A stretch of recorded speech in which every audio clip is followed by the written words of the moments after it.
Quand je le diminue un peu le gain parce que...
Test, vous m'entendez bien?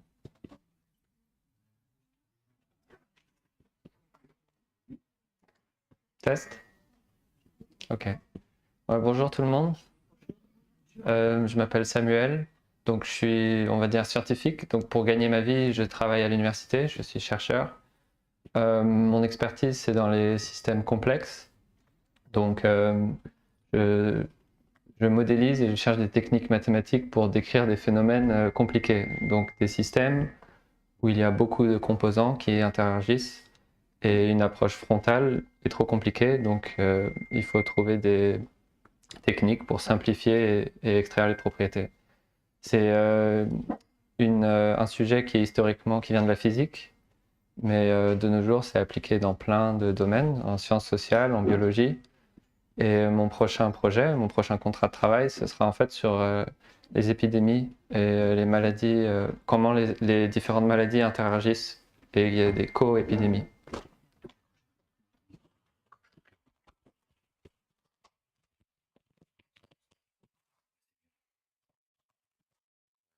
Hein? Ouais, c'est mieux. Ok. C'est mieux?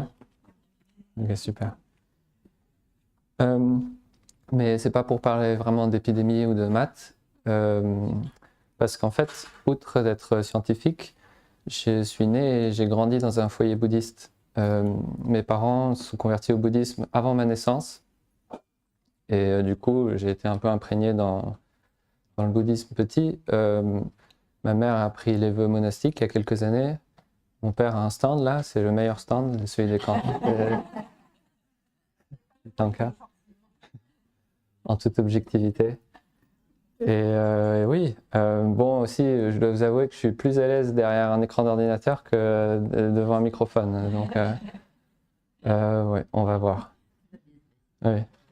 Et oui, donc en fait, c'est plus pour partager avec vous un peu ma perspective et expérience et comment, bon, le sujet c'est sur l'IA et comment, de mon point de vue, la science et le bouddhisme, en fait, sont complémentaires dans un certain sens. J'ai ces deux aspects de vie.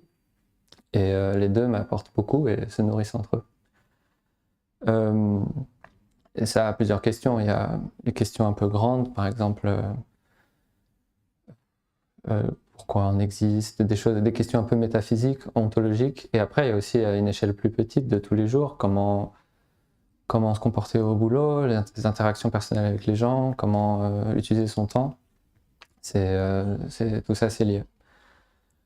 Après, en tant que scientifique, pour dire les choses comme elles sont, le bouddhisme, c'est pas juste une philosophie à la carte où on prend ce qu'on aime et on rejette ce qu'on n'aime pas, ça reste aussi une religion. Donc ce que je veux dire, c'est qu'il y a des prières et il y a des rituels et ça demande de la foi. Par exemple, vis-à-vis du karma, de la réincarnation. Et la foi, bon, il y a une définition très précise qui englobe un peu plus dans le bouddhisme, mais si on prend la définition courante, couramment, on pourrait dire que la foi, ça revient à croire ou à accepter quelque chose qui ne peut pas être prouvé scientifiquement. Donc, en surface, il y aurait une sorte de tension entre l'aspect scientifique et l'aspect bouddhiste, où d'un côté, on va dire la science qui se veut objective, mesurable, et d'un autre côté, on va dire le bouddhisme qui est fondamentalement plus subjectif. Subjectif dans le sens noble du terme, c'est un travail intérieur sur notre propre esprit. Je peux pas mesurer, je peux juste voir mes propres perceptions, mon propre esprit, je peux pas mesurer les perceptions de mon voisin, je pourrais pas savoir ça. Donc, mais je pense que l'opposition à la contradiction, elle s'arrête là, parce que le bouddhisme, loin d'imposer une vérité, en fait, c'est plus une voie, une méthode qui insiste au discernement et à un esprit critique, à parvenir nous-mêmes à trouver, à voir les choses telles qu'elles sont et à trouver l'action juste. Et ça, je trouve que ça résonne aussi avec mon parcours scientifique. Développer l'esprit critique, venir par nous-mêmes à, on va dire, la vérité.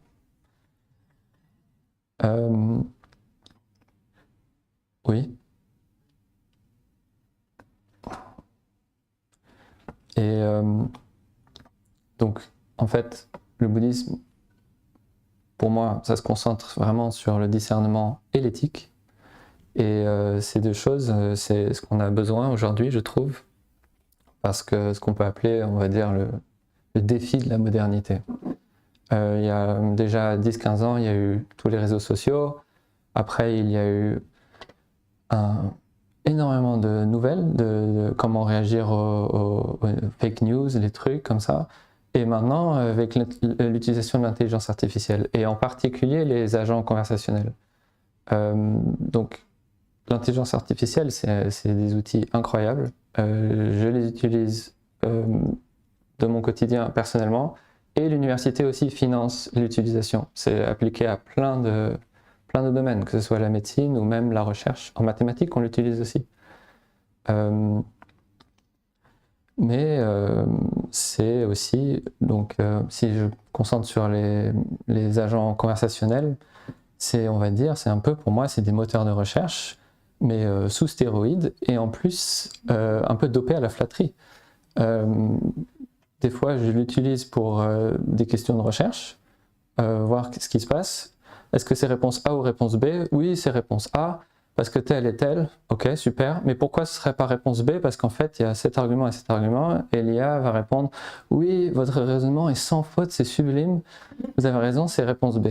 Donc en fait, il y a ce truc de savoir quoi ou qui croire.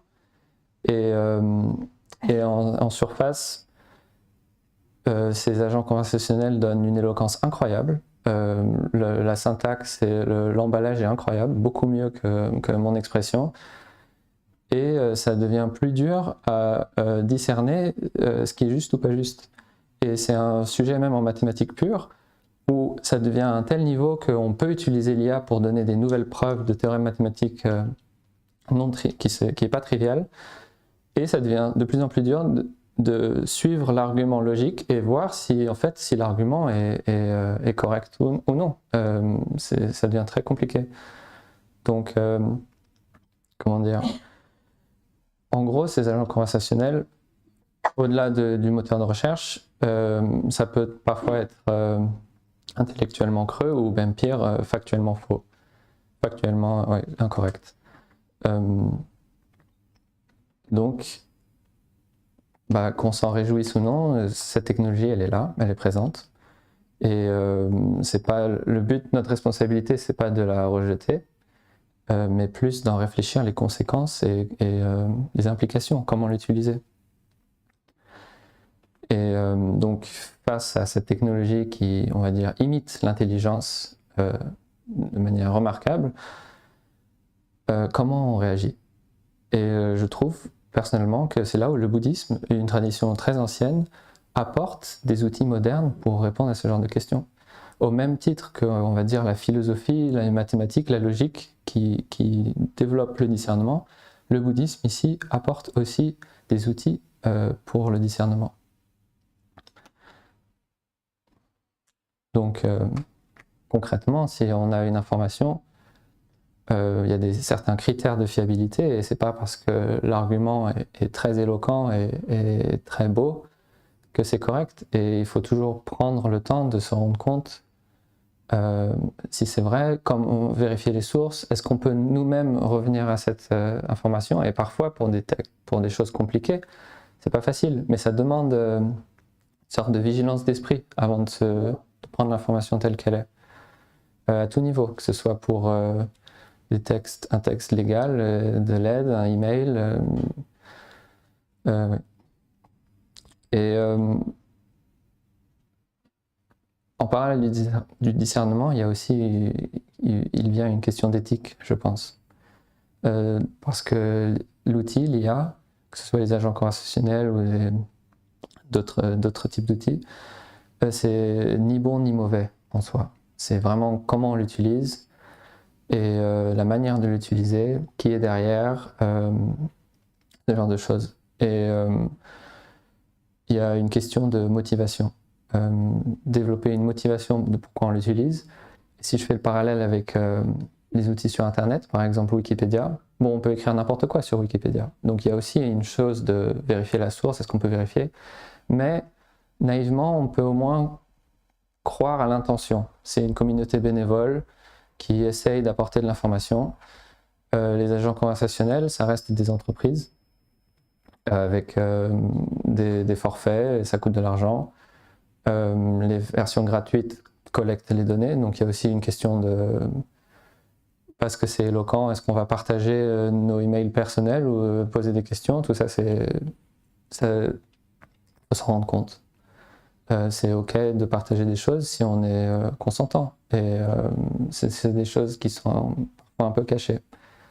Est-ce qu'on peut faire confiance à ces outils? Les politiques d'utilisation, elles peuvent évoluer. Comment nos données sont-elles utilisées?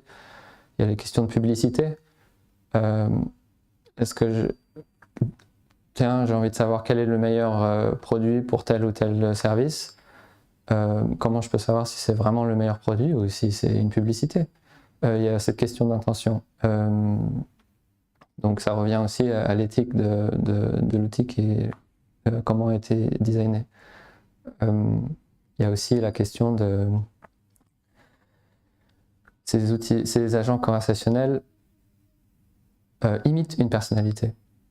C'est pas, je vais m'avancer à dire que ce ne sont pas des choses conscientes. C'est vraiment quelque chose qui imite une personne. Et il n'y a pas de morale ou d'éthique derrière ça. C'est à nous de vraiment différencier l'intention. Et donc après ce discernement éthique, pour conclure là-dessus, je voudrais dire que le bouddhisme, en fait, c'est pas dans le prosélytisme. C'est une tradition qui est ouverte d'esprit. D'ailleurs, sa sainteté le Dalai Lama lui-même soutient une éthique séculière, c'est-à-dire un peu au-delà de la religion. Dans un de ses livres, il compare la religion à du thé et l'éthique à de l'eau. Et on peut vivre sans thé, mais on ne peut pas vivre sans eau. Et oui, donc aussi j'ai une dernière anecdote. Donc il y a 10 ans, j'étais avec mon père et ma sœur en Inde et on a assisté à un enseignement du Dalai Lama. C'était sur un site saint. Il y avait une grande statue de Padmasambhava. Et la statue était immense. Et le Dalai Lama avait dit, cette statue est très belle, c'est très bien, mais c'est pas inutile. Mais avec tout cet argent et l'effort déployé, ça aurait été mieux de construire une bibliothèque. Alors moi ça m'avait étonné que le Dalai Lama dise ça. Et en fait il y a pourquoi? En fait parce qu'il avait dit, on peut prier autant qu'on veut, la statue elle vous répondra pas. Et alors qu'en étudiant, vous pouvez vraiment, et après en assimilant, vous pouvez vraiment changer votre esprit. Donc pour moi, la leçon, c'est oui, le discernement, mais c'est quelque chose d'actif qui se travaille. Le potentiel de discernement est présent chez tout le monde, mais c'est quelque chose qui se travaille et qui se développe. Et le bouddhisme offre une voie à développer le discernement. Et oui, donc c'est ce que j'essaie, c'est ce que moi je retiens de ça, et c'est un parallèle très fort aussi avec mon étude scientifique de logico-mathématique qui cherche à l'esprit critique.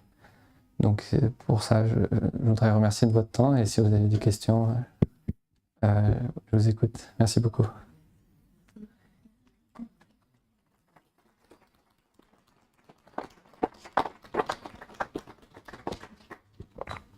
Est-ce que vous avez des questions? Oui. Merci. Bonjour. J'adhère complètement à ce que vous avez dit, mais je me pose la question de l'apprentissage. On peut aussi apprendre à parler à une IA, notamment avec les prompts. Et on peut dire dans les prompts, tu es un expert de, mais vérifie tes sources, ne me flatte pas. Enfin, on peut lui dire plein de choses à l'IA, non? C'est vrai, et c'est nécessaire. Après, personnellement, je dis souvent, ne devine pas, Oui. et après, l'IA va dire, je ne devine pas, mais, et dire quelque chose de complètement absurde. Oui. Mais c'est vrai que si on est conscient de se rendre compte que la manière dont on pose une question, ça affecte la réponse aussi. C'est vrai. Y compris ne me flatte pas. C'est vrai.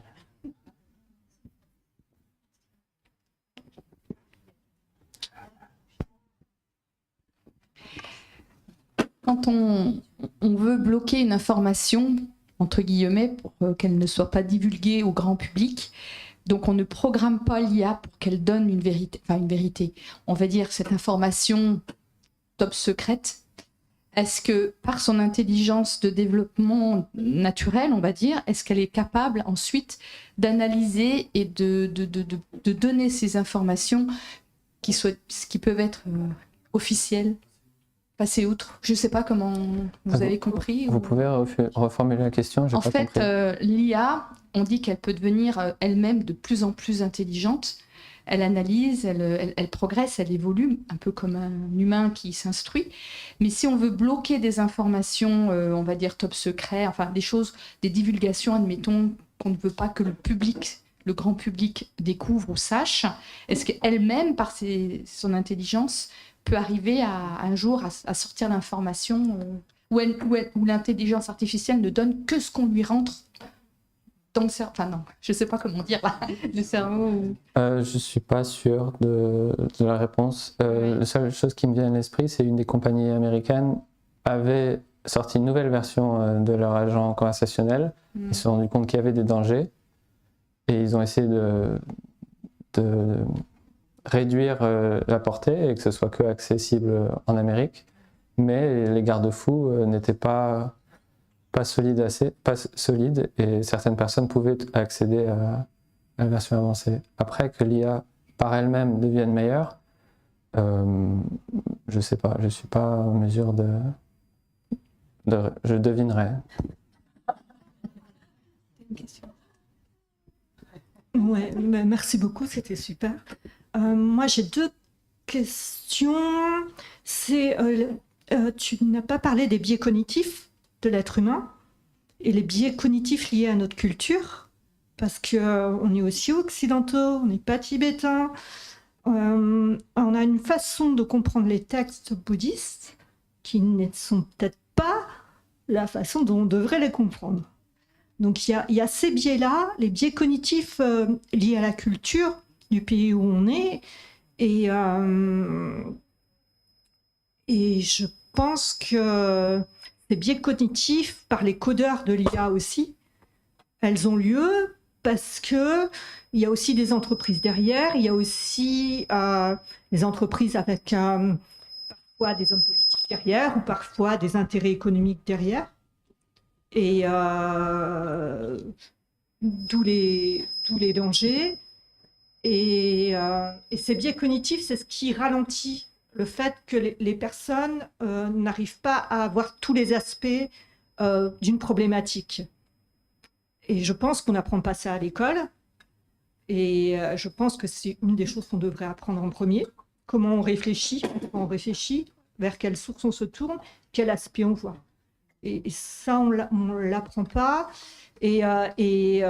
Donc, par rapport au danger de l'IA, c'est que justement, ceux qui codent aujourd'hui l'IA, parce qu'en fait, c'est de l'encodage, hein, c'est pas de l'intelligence. Moi, j'enlève le mot. En plus, en anglais, intelligence, artificial intelligence, ça veut pas dire la même chose qu'en français. C'est mal traduit en français. Donc, je pense qu'il n'y a pas d'intelligence d'IA, c'est du codage d'être humain, d'absorption de données. Et la deuxième question était, tu n'as pas parlé de la vente des données aussi. C'est-à-dire que justement, plus on rentre des données dedans, plus ça alimente. Et aussi, l'activité économique aujourd'hui, la plus rentable est la vente de données. Donc voilà, je voulais, par rapport aussi à la protection des données, je voulais poser ces deux questions. Merci. Pour la première question, c'est vrai qu'il y a une question culturelle et de société. Et de mon parcours, c'est quelque chose que j'ai déjà vu, par exemple, en ayant grandi dans un foyer bouddhiste. Société occidentale, c'est une foi plutôt vers la science. Le mot foi est même presque correct pour ça. Et c'est à chacun d'entre nous de se rendre compte que certaines de nos pensées, la plupart de nos pensées, viennent d'un bagage culturel ou de société. J'ai eu ce propre confrontement en me disant, est-ce que c'est moi qui suis bouddhiste ou c'était mes parents qui étaient bouddhistes et qui m'ont fait bouddhiste? Mais en fait, ce genre de raisonnement, ça se transpose à plein de nos croyances et de connaissances. Juste le fait qu'on ait grandi en France ou en Europe affecte nos croyances et nos pensées. Comment on réagit à un problème, comment on parle. Donc il y a vraiment tout un parcours culturel qui nous affecte. Oui. Donc c'est à nous d'avoir le discernement, de se rendre compte quelles sont mes pensées et où est-ce qu'il y a un biais. Et le biais, il est presque partout, c'est vrai. Pour la deuxième question, la fuite de données, en fait, c'est avec tout. Au Japon, il y a l'application Pokémon Go qui est extrêmement populaire au Japon. Et en fait, pour gagner de l'argent, c'est pas les joueurs qui achètent des trucs et qui font, mais c'est vendre les données de géolocalisation. Et donc oui, c'est pas génial. Et faut savoir, faut s'en rendre compte. Donc. C'est pour ça que je voulais éclaircir un peu ces points-là, parce que derrière l'IA, on fait d'excellent travail, mais selon qui a l'IA en main dans l'encodage et dans les objectifs, oui. Il faut être extrêmement vigilant sur ça. Oui. Dans l'encodage, il y a une anecdote. Comme je disais, l'IA en elle-même, il n'y a pas de morale ou pas d'éthique et ça dépend de ceux qui encodent l'IA. Et il y a des entreprises qui ont fait appel à des prêtres catholiques pour l'entreprise anthropique et à décider dans quelle direction, en fait, insuffler une morale artificielle à ces agents conversationnels. En essayant d'enlever les biais avant. Ouais. Oui, j'ai une question. En fait, dans l'IA, j'en vois beaucoup une base de données assez extraordinaire, quoi, assez énorme, associée à une capacité de synthèse, pareil, assez énorme. Et pour profiter de cette base de données et de cette synthèse sans tomber dans les biais dont vous avez parlé, de la flatterie des hallucinations, donc des réponses erronées, au-delà de la capacité de discernement que vous avez prônée, je me demandais si vous aviez des conseils sur justement la rédaction du prompt.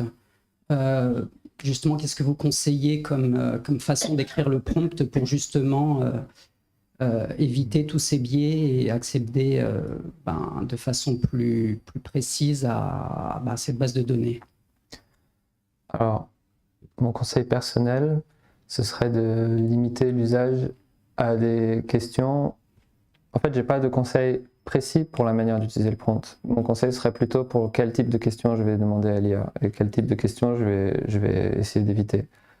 Par exemple, pour écrire des emails un peu pompeux, je trouve ça super. Pour des questions qui vont un peu au-delà d'une tâche triviale ou quotidienne, j'essaie d'éviter.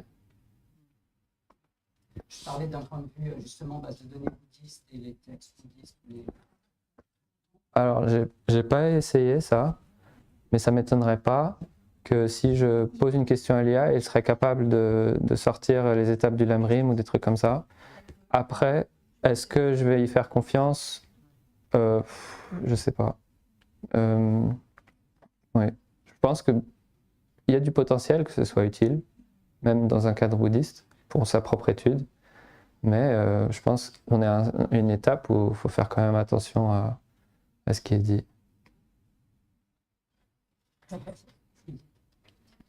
Oui, je voulais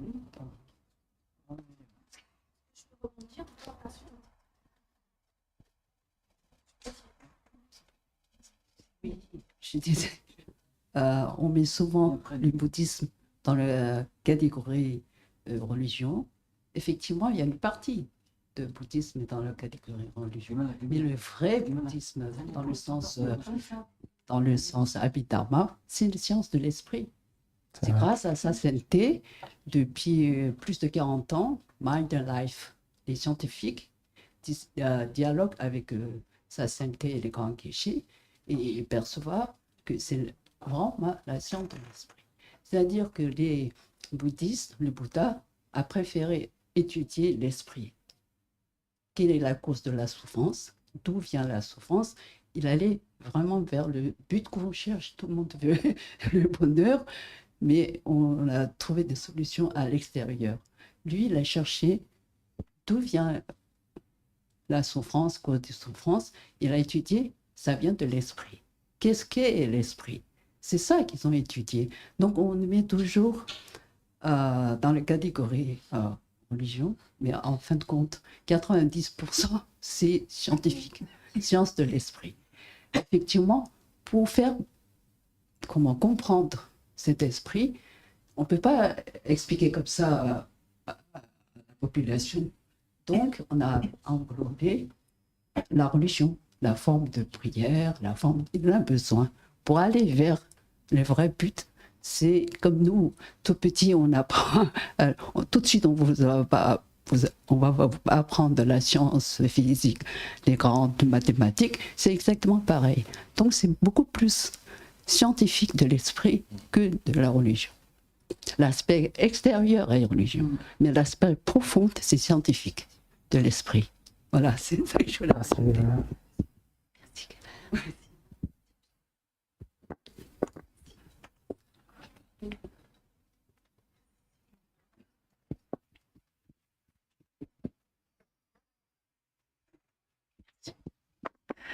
Oui, bonjour. Merci pour cette conférence. Quand on veut apprendre quelque chose sur un nouveau sujet et qu'on interroge une intelligence artificielle, quelles sont les astuces pour vérifier la véracité en fait, de ce qui a été dit? Donc, vous avez parlé de vérifier les sources, vous avez parlé de rechercher l'information ailleurs. Est-ce que vous avez d'autres astuces comme ça? Pour la plupart des informations, recouper des sources, pour moi ça suffit. Pour d'autres types d'informations, par exemple en maths, c'est bien de pouvoir reproduire par soi-même. Mais trouver des sources indépendantes et les recouper, je trouve que ça donne des preuves suffisantes. Oui. D'accord, merci.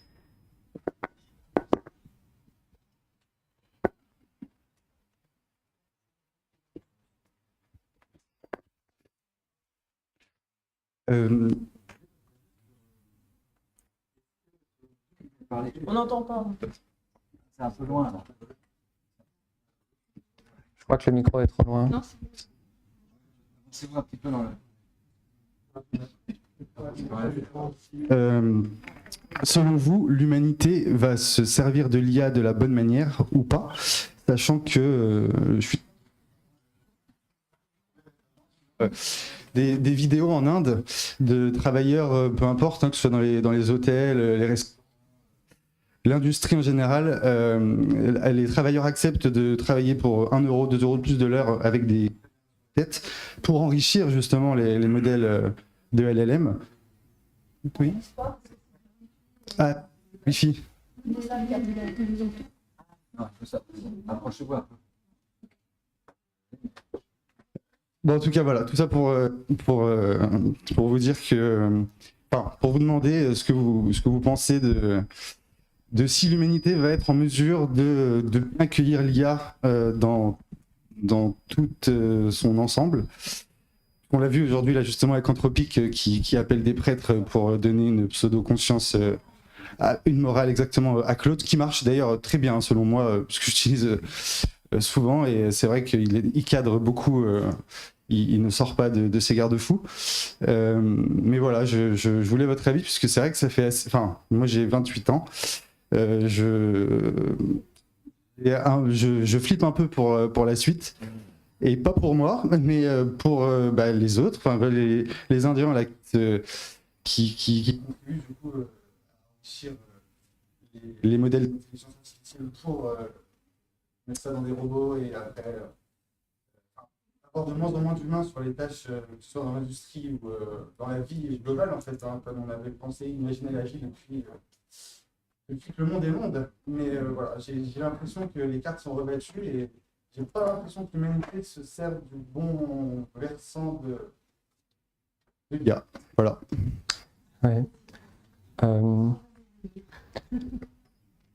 Pour ce que c'est de l'IA, les effets, je pense que ça va être très hétérogène. En fait, il y a des avancées incroyables, par exemple pour les diagnostics de maladies. Enfin, ça peut aider même dans des situations où il n'y a pas tout le matériel nécessaire. Donc il y a une aide, il y a un positif net, mais c'est vrai que sur l'ensemble, j'ai peur que ce soit très hétérogène et que en fait, au final, ça renforce les inégalités sociales.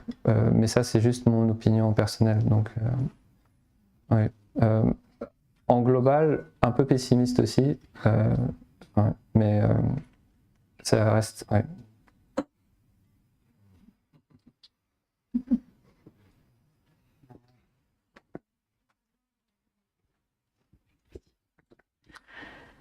Est-ce que si on utilise trop l'IA, ça peut entraîner une paresse cognitive et une dégradation des compétences? Et comment lutter contre ça en fait? Quand est-ce qu'il faut se dire là j'utilise l'IA, là je l'utilise pas, pour préserver mes capacités cognitives? Ouais. La seule chose que je sais pour sûr, c'est qu'il y a eu une étude pour étudier ces effets, et l'effet qui était démontré, c'est sur l'écriture. Quand on utilise l'IA pour de l'écriture, c'est là où il y a vraiment un potentiel de perte cognitive. Donc pour email, ça va, c'est pas vraiment de l'écriture, mais pour quelque chose comme plus, où ça demande plus de réflexion, l'écriture créative, c'est vraiment, faudrait éviter. Ça a été démontré que ça a une conséquence négative sur nos capacités cognitives. D'accord, merci.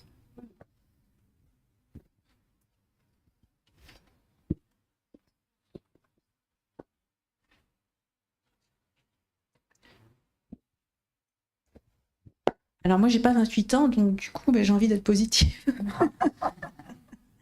Alors c'est vrai que je vois très bien l'étude dont tu fais partie, mais ils ont refait une étude après. Alors effectivement, il y a des zones du cerveau qui s'éteignent. C'est pas... Elles s'éteignent, ces zones du cerveau, quand on utilise trop l'IA sur les raisonnements, sur, exemple, malheureusement sur les lycéens, fais-moi ma disserte de philo, sans corriger, sans rien. Si tu corriges pas, si tu ne relis pas, tu as perdu la capacité de réfléchir, ton esprit critique, et il y a des zones de cerveau qui s'éteignent. Mais ils ont été un peu plus loin, c'est que effectivement ils ont donné à un groupe fais-moi ce travail avec l'IA, fais-moi ce travail sans l'IA. Avec l'IA, des zones du cerveau se sont éteintes, mais plus tard, on a redonné à ce même groupe, quelques mois plus tard, refais-moi ce travail sans l'IA, et là les zones du cerveau se sont un petit peu rallumées. Donc moi je reste positif. Là où ça m'inquiète un peu, c'est qu'en Corée, je ne sais pas si vous avez vu, en Corée, il y a un groupe monastique bouddhiste, donc, qui a ordonné un robot humanoïde. Et il a ordonné, alors moi j'ai trouvé ça un petit peu drôle au départ, parce qu'ils ont rasé une tonsure, etc. Et à la question, mais pourquoi faites-vous ça ?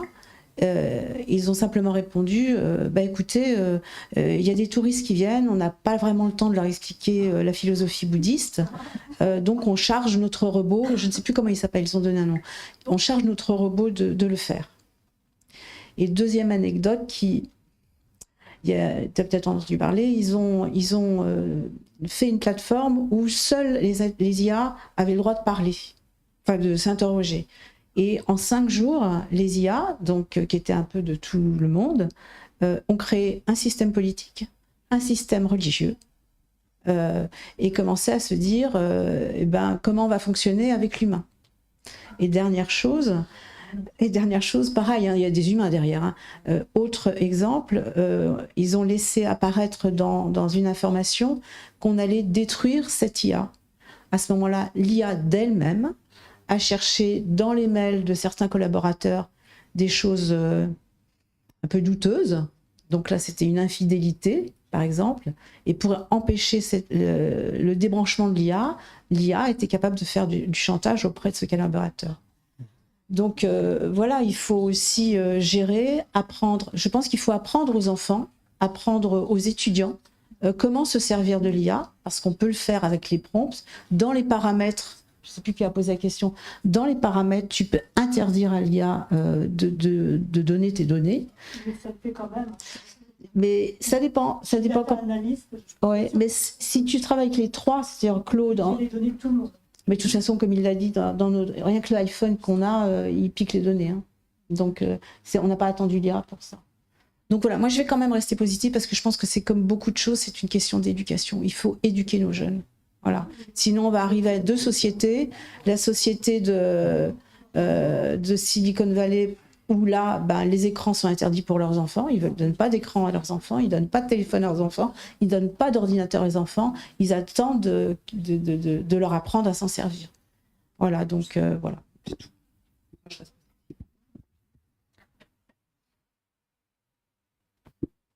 C'est un peu comme la télévision.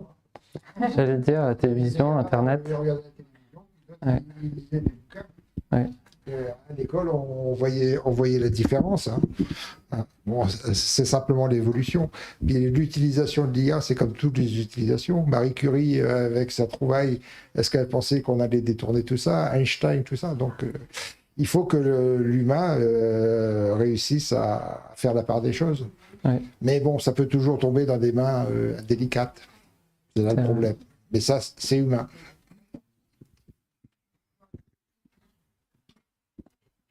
Oui, merci Sally.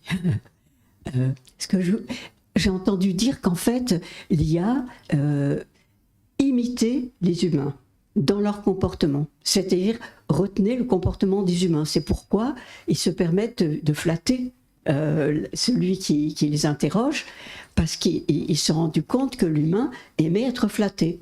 De la même manière, c'est là que vient effectivement peut-être le risque d'autonomisation, entre guillemets, des IA, c'est-à-dire qu'ils se rendent compte aussi que les humains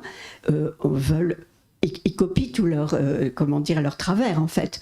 Et pas seulement leur travers, mais par exemple, ils se sont rendus compte que les humains voulaient défendre leur propre existence.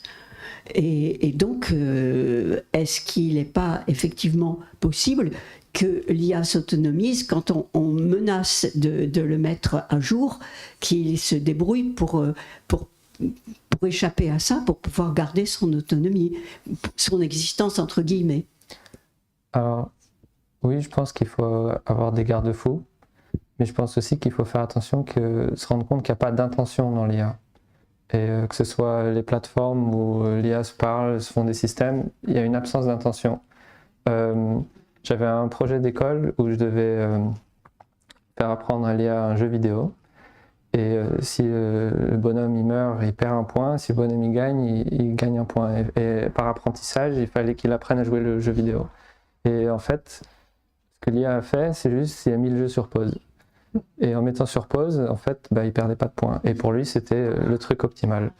Donc c'était des réglages que je devais faire pour donner plus de points, enfin pénaliser le fait de ne pas jouer. Mais ce que je veux illustrer, c'est qu'il n'y avait pas d'intention là-dedans. L'IA n'a pas d'intention. Et il est possible que, sans garde-fou, l'IA se rende compte que le truc optimal, c'est d'essayer de se protéger, machin. Mais c'est pas par souci de préservation. Oui, je suis d'accord, il faut des garde-fous. Oui. C'est parce que c'est des humains derrière l'IA. Ces humains, s'ils n'ont pas d'éthique, l'IA n'aura pas d'éthique. Donc c'est sur cette question-là de vérifier quelle IA on utilise, quel logiciel on utilise, qui y a derrière, et s'intéresser un peu plus à ça, communiquer au niveau média sur ça. Bon, je pense que c'est tout pour aujourd'hui. Merci beaucoup d'être venu. Vraiment, merci. Merci.